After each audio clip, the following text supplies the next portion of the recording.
One of the fascinating things about the music of the Shadows is the speculation surrounding what particular pieces of equipment might have been used on any particular track. For example, in the past there was much speculation that maybe a Gretsch guitar had been used on Apache, and indeed some other early tunes, though I think this is now very largely discredited. More recently, particularly with the advent of the Burns guitar, there's been a lot of speculation on when it might have first been used and on what tracks, whether it was used earlier in the studio than live performance or not. And some of the tunes mentioned in this regard include Geronimo, Atlantis, Shazam, and even Dance On. Much of this speculation is based upon the different sounds that Hank managed to obtain on his recorded tracks.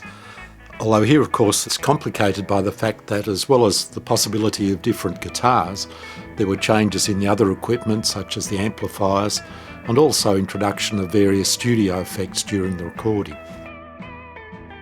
So what indications are there in the documentary evidence as to when Hank might have started using his Burns?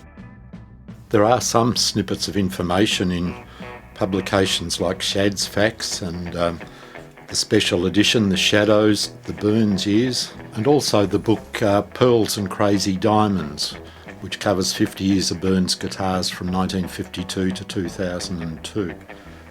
What is clear from various sources is that Hank approached Jim Burns sometime in 1962 with the idea of producing a guitar specially for the Shadows. Subsequently, about 30 prototypes were put together before Hank and Bruce were finally satisfied that the guitars were ready to be used recording and on stage. In the October 25th, 1963 edition of the New Musical Express, Hank is quoted as saying that he started playing his new Burns guitar, but it's not finished yet, going to have adjustments. In fact, in the book Pearls and Crazy Diamonds, Jim Burns is quoted as saying that the first two supposedly final versions of the guitar were delivered to Hank and Bruce in November 1963. But when asked, Jim Burns recalled that although the Shadows were very pleased with their new guitars, Hank decided to have some small improvements made before he used it in public and to record with. The Burns Marvins finally went into production in February 1964. Even then, Hank's guitar was changed in various ways over the following years, as described in that book. So, conspiracy theories aside, it seems it was probably around November 1963 before Hank was happy to use his new Burns in recording and also live. Finally, we have the statement repeated by Hank many times that the first time the public heard the Burns on record was the single The Rise and Fall of Flingle Bunt. This was recorded in Studio 2 at Abbey Road on the 25th of February 1964 and released in May 1964. The first time the Shadows appeared in public with their matching Burns Marvins was on British TV in association with promotion of that tune. However, Hank did use a Burns double six at the end of 1963 on some of the Cliff songs, and also appeared on TV in promotion of those. Well, that's it for the history. Now what about the sounds? Over the past few years, we've spent a lot of time and effort trying to reproduce the early sounds of Hank's recordings, and I think with some degree of success, as if you have a listen to the jukebox on the TVS site, you'll be able to judge for yourselves. Using all of this information, we've tried recording a number of tracks using both different Burns and different Strats, again trying to get as close as possible to Hank's original recorded sound. And so I think we're now perhaps in a slightly better position to suggest what guitar might have been used on what track. However, before we go to the demonstrations, I'd like to clear the air about a few points. Firstly, all Strats, even of that early recorded period, all have subtle, sometimes not so subtle, differences in sound. Part of this due to the different wood used in the construction, rosewood versus maple boards, different sounding pickups, different picks being used, different strings, different setups and so on. Similarly, the Burns available to us today also have differences, whether an original 64, a 64 reissue, a Shadows custom signature, or whatever. However, just as with the tunes recorded with the STRAT, where we've selected equipment that best matches the original recorded sound, we've tried a variety of Burns instruments in order to get as close as we possibly can to that original sound. Also, while it's possible under some circumstances to get the Burns and the STRAT to sound very similar, such as the bridge pickup and playing at certain parts on the fingerboard, with the other pickups and other parts of the fingerboard, this is not the case, and they can sound quite distinct. In trying to compare our recorded sounds with those of the originals, I should also mention the critical importance of guitar setup and also playing style.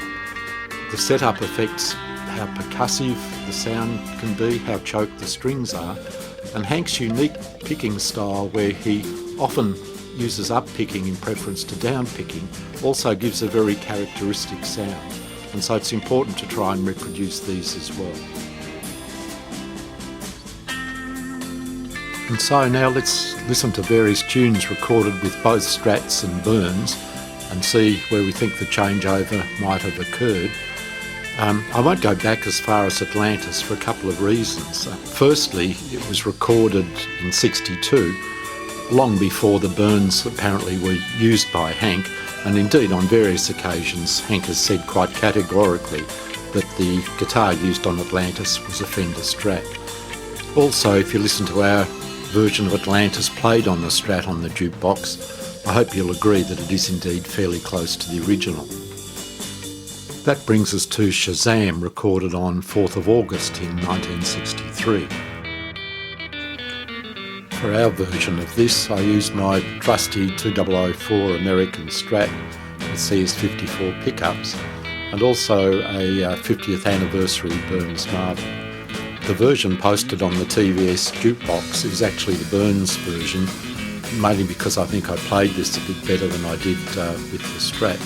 However, when you listen to parts of it in careful comparison with the original, the Strat, I think, actually is closer than the Burns. For example, this little section played here by the Shadows sounds just a bit thin and nasal when played on the Burns here. Here's the Shadows again, and now played on a Strat. As with all the examples I'll be giving here, I have tried my best with equalisation to match the original sound. What I found here was if I try and fatten up the mid-range to get rid of that nasal Burns character, then the low notes started sounding wrong. There are other parts of Shazam where it's quite difficult to tell between the two guitars, but where there are sections where a difference is noticeable, the Strat was always nearer the original than the Burns. The next tune that some have claimed must have been recorded on a Burns was Shindig, and this was recorded by the Shadows on the 9th of August in 1963.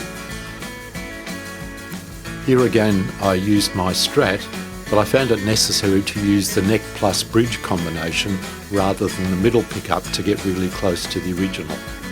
Here's a short excerpt from that tune, which I'll play in the order Shadows compared to Burns and then Shadows compared to Strat.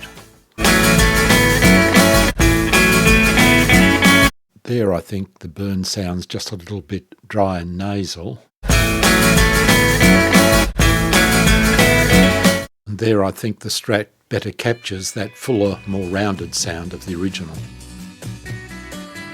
Now we come to the interesting period towards the end of 1963, where it was known that Hank had taken delivery of his Burns and appeared to be starting to use it.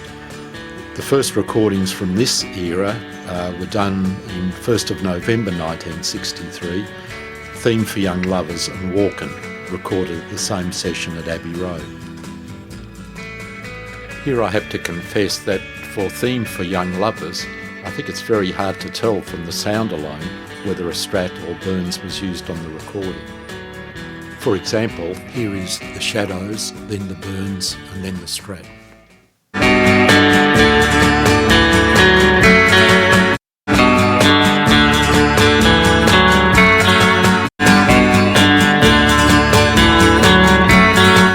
However, where there are differences between the Burns and the STRAT sound, in general the STRAT is always closer to the original than the Burns. First, Shadows compared to Burns.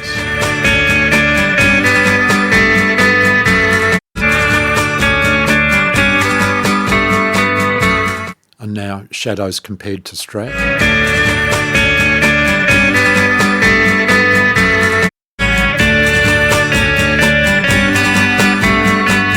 And again.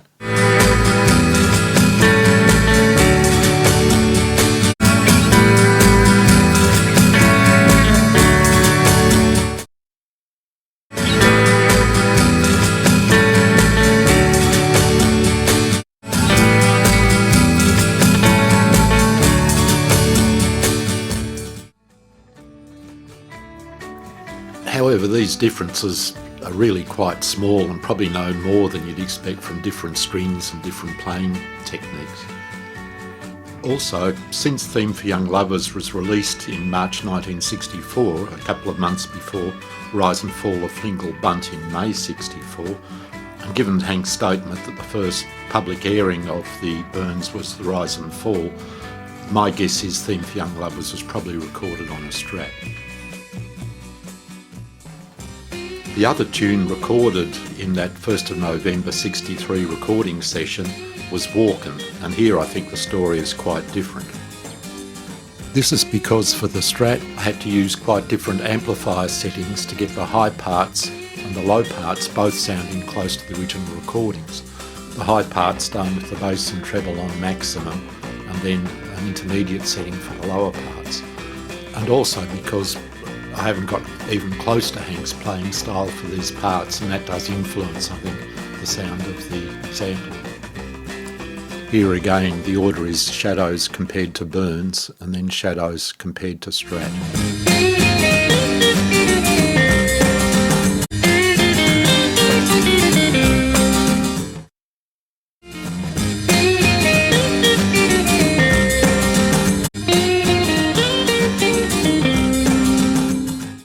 The differences are a bit more noticeable on the lower notes.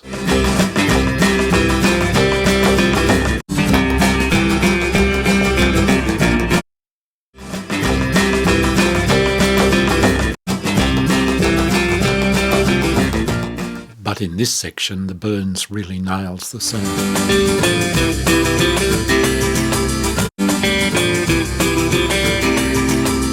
Compared to the STRAT.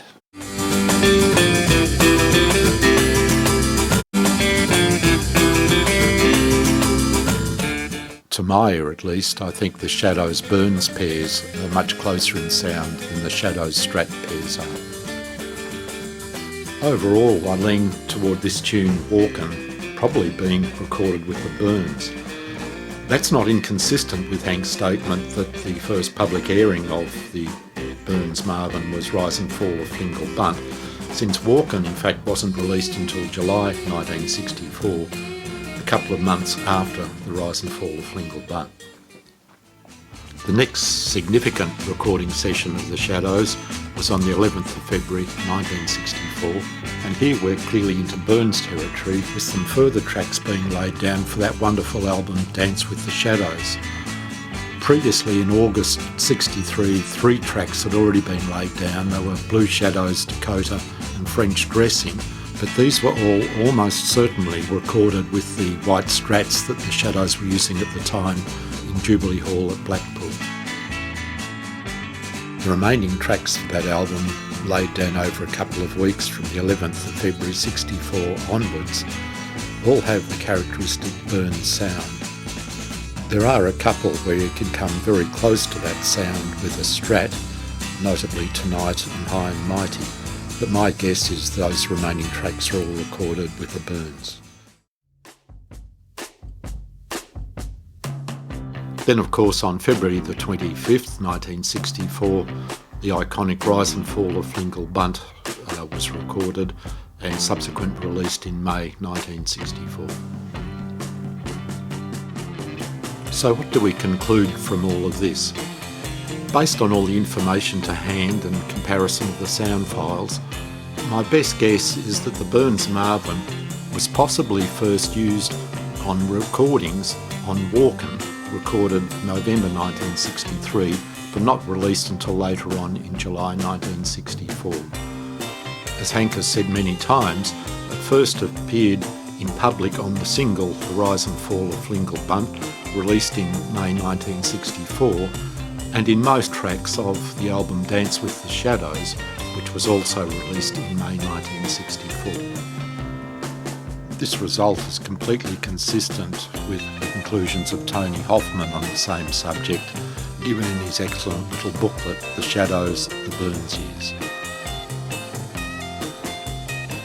Finally, just to finish the story, the Marvins remained the group's main guitars until they split in 1969, and Hank continued to use his during the Marvin, Welsh and Farrer era up until the time that was stolen in 1972. He then reverted back to his beloved Strats.